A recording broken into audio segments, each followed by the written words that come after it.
فقد قال الله تعالى في القرآن المجيد والفرقان الحميد فأعوذ بالله من الشيطان الرجيم بسم الله الرحمن الرحيم قل لا أسألكم عليه أجرا إلا المودة في القربى صدق الله العظيم إن الله وملائكته يصلون على النبي يا أيها الذين آمنوا صلوا عليه وسلموا تسليما اللهم صل على سيدنا مولانا وشفينا محمد معدن الجود والكرم وعلى آله وأصحابه وبارك وسلم وعلى سيدنا الغوث الأعظم وعلى ولده سيدنا مرشدنا المكرم सदर नसीब हुजूर पाक आका मौला सैयदना मौलाना हजरत सैयद शाह यासूफ अली अब्बादी हसनी हुसैनी बगदादी मदजिलुल आली आका मौला हुजूर पाक सैयदना मौलाना हजरत सैयद शाह राशिद अली अब्बादी हसनी हुसैनी बगदादी मदजिलुल आली पटुका के जानाय सिजदा और दिवान उपस्थित मजलिस इमाम हसन अलैहिस्सलाम पाके সকল के জানাই আন্তরিক সালাম আসসালামু আলাইকুম ওয়া রাহমাতুল্লাহি ওয়া বারাকাতুহু আল্লাহ তাআলা কোরআন মাজিদে ইরশাদ করেছেন কুল লা আসআলুকুম আলাইহি আজরান ইল্লা আল মাওয়াদ্দাতা ফিল কুরবা অর্থাৎ আল্লাহ বলেছেন আল্লাহ রাসূলকে হে রাসূল আপনি বলুন আপনি যে আপনার উম্মতকে দ্বীন ধর্ম নামাজ রোজা তাদেরকে আপনি শিখিয়েছেন এর বিনিময়ে আপনার যারা নিকটাত্মীয় আছে আপনার যারা কারাবার যারা আছে আপনার যারা খানদান আছেন তাদের মুহাব্বত পারিশ্রমিক হিসাবে আল্লাহ তাআলা চান তারা যদি দিনের বিনিময়ে দিনের পারিশ্রমিক হিসেবে নামাজ রোজা হজ যাকাত দিনের যত আহকাম ও আরকান আছে এর যদি পারিশ্রমিক দিতে চায় তারা যেন আপনার আহলে বাইত আপনার ঘরানার প্রতি যেন মুহাব্বত রাখে এটাই তাদের জন্য পারিশ্রমিক আল্লাহ রাসূল সাল্লাল্লাহু আলাইহি ওয়াসাল্লাম তিনি আহলে বাইত রাসূলকে এত ভালোবাসতেন এত মুহাব্বত করতেন ইমাম পাককে নিয়ে ওনাদেরকে ডাকতেন ওনাদেরকে জড়িয়ে ধরার পর ওনাদেরকে চুম্বন করতেন এবং ওনাদের কাছ থেকে সুঘ্রাণ নিয়ে বলতেন এই দুই শাহজাদা হচ্ছে আমার ফুল দুই ফুল হচ্ছে এই শাহজাদা এরপরে এটাই শুধুমাত্র উম্মতকে দেখিয়ে যায়নি যখন রাসূল পাক সাল্লাল্লাহু আলাইহি ওয়াসাল্লাম বাইরে কোথাও যেতেন পাকে কানে নিয়ে উনি হাঁটছেন কত সুন্দর ছিল সেই দৃশ্য যে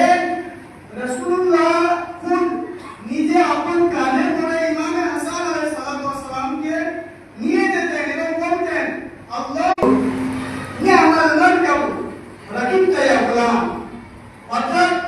হে বালো তুমি যে যার কাঁধে চেপেছো সেই বাহন কতই না উত্তম অর্থাৎ রাসূলুল্লাহ উত্তম তিনি तमाम কায়নাত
সেই জায়গায়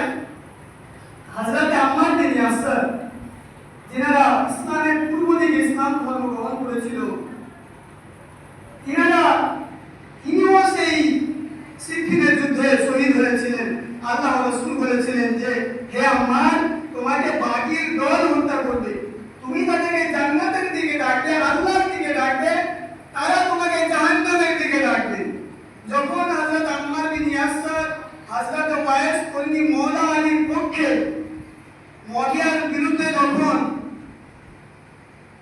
অস্ত্র ধারণ করে যখন তিনারা শহীদ হন, হযরত আম্মার বিন ইয়াসির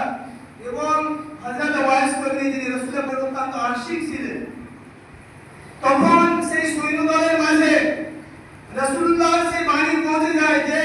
আল্লাহ রাসূল সাল্লাল্লাহু আলাইহি ওয়াসাল্লাম বলেছিলেন যে হে আম্মার, তোমাকে বাগীর দল হত্যা করবে, তুমি তাদেরকে আল্লাহর দিকে ডাকবে, তারা তোমাকে জাহান্নামের দিকে ডাকবে। তো যখন এই খবরটি পৌঁছে গেল, তখন তারা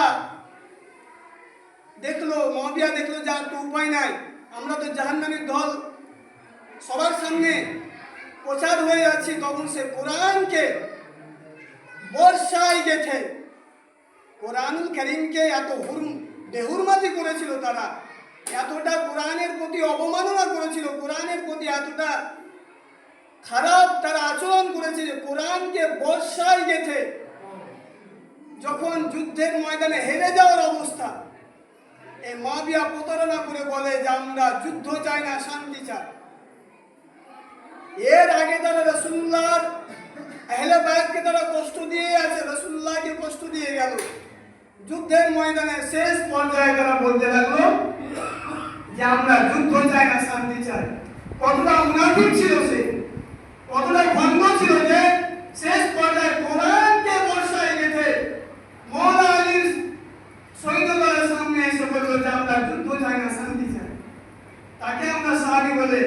তাদের জন্য আমরা কতই নাকি কত কি বলছি। আলেম সমাজ এমন এক পর্যায়ে পৌঁছে গেছে যে অন্ধভক্তের মতো তারা এমন, তাদের যে হিস্ট্রি, তাদের যে কুকর্ম ইতিহাসের পাতায় লেখা আছে, সেগুলো তারা দেখে না। তারা কোরআনকে বর্ষায় গেলে যখন নিয়ে আসে,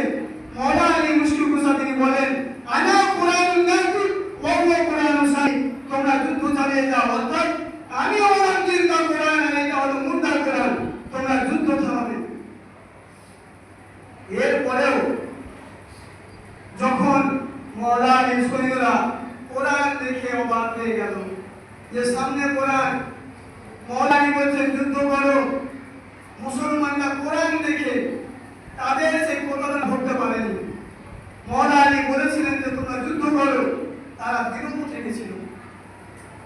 এরপরে যখন মওলা আলী শাহাদাতের পরে যখন ইমাম হাসান আলাইহিস সালাম যখন খেলাফতে বসলেন, তো তারা ইমাম হাসান আলাইহিস সালামের সঙ্গে বিরোধিতা করতে লাগলো। তারা এমন খারাপ আচরণ করতে লাগলো যে ওনার সৈন্যদলে ঘুষ দেওয়া, গুজব ছড়িয়ে দেওয়া, ওনার বিরুদ্ধে অস্ত্র ধারণ করা। যখন তিনার সৈন্যদল যখন যুদ্ধের ময়দানে আছে, তো সেই সময় তারা গুজব রটিয়ে দিল যে ইমাম হাসানের সৈন্যদল মুআবিয়ার কাছে বর্ষতা স্বীকার করেছে। এইদিকে সৈন্যদের মাঝে গুজব রটিয়ে দিল যে ইমামে হাসান তিনি মুআবিয়ার সঙ্গে সন্ধি করেছে। তারা এত প্রতারণা করেছে, এত অন্যায় কাজে তারা মুসলমানদেরকে ধোঁকা দেওয়ার জন্য, যেহেতু তারা ইসলামকে যুদ্ধের মাধ্যমে দমন করতে পারেনি, তাই তারা ইসলামের মধ্যে প্রবেশ করে তারা ইসলামের শাসন ব্যবস্থাকে নিজের হাতে করার জন্য, তারা ক্ষমতায় বসার জন্য, আলে রাসূলকে কষ্ট দেওয়ার জন্য, আলে রাসূলকে আপনার বিভিন্ন রকম ভাবে কষ্ট দেওয়ার জন্য তারা বিভিন্ন পন্থা অবলম্বন করেছে। অনেক মওলাই কায়নাত পাকের আশিকানকে তারা জিন্দা কবর দিয়েছে। বলুন,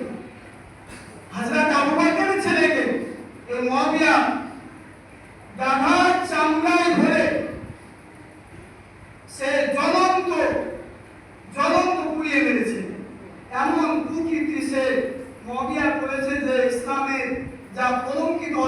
হিসাবে পরিচিত আছে। এরপরে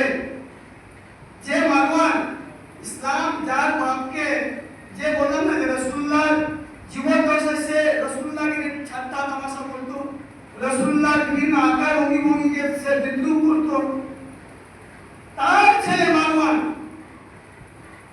সেই মদিনার গভর্নর বলেছিল যে মুয়াবিয়া, সে জানতো যে মারওয়ানকে যদি মদিনার গভর্নর করা হয় তাহলে সে আহলে বাইতের প্রতি বিদ্বেষী থাকবে, আহলে বাইতকে সে ছোট করে দেখাবে, আহলে বাইতের প্রতি অত্যাচার করবে, সেটাও করেছে। মুয়াবিয়া অনেকভাবে অনেক আহলে বাইত রাসূলের আশিকানদের সে বিষ দিয়েছে, এমনকি ইমাম পাকে কয়েকবার সে গোপন ভাবে বিষ দিয়েছে। এমনকি মওলা ইমাম হাসানের স্ত্রী জাদাকে সে প্রলোভন দেখিয়েছে যে তুমি যদি ইমাম হাসানকে বিষ দাও তাহলে আমি আমার ছেলের সঙ্গে তোমার বিবাহ দেব। তো দুনিয়ার লোভের কারণে সে মওলা ইমাম হাসান আলাইহিস সালাম পাকে সে বিষ দেওয়ার জন্য উদ্যত হয়েছিল, যার কারণে ওনাকে কয়েকবার বিষ দেওয়া হয়েছিল। ওনার কলিজা মুবারক এতটাই নরম হয়ে গেছিল যে শেষ অবস্থায় ওনার কলিজা কেটে কেটে বার হচ্ছিল। বিষের কারণে এতটা বিষাক্ত ছিল, এতটা তীক্ষ্ণ বিষ ছিল যে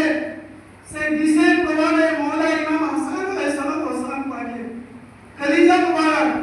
কেটে কেটে বার হচ্ছে, যখন কাস্তে রাখা হচ্ছে যেন টুকরো টুকরো হয়ে সেগুলো ছড়িয়ে ছিটিয়ে আছে। ইমাম হাসান আলাইহিস সালাম পাকের শেষ ইচ্ছা ছিল যে তিনাকে যেন রাসূলুল্লাহর পাশে দাফন করা হয়, ওনার যেন জানাজা রওজা শরীফে নিয়ে গিয়ে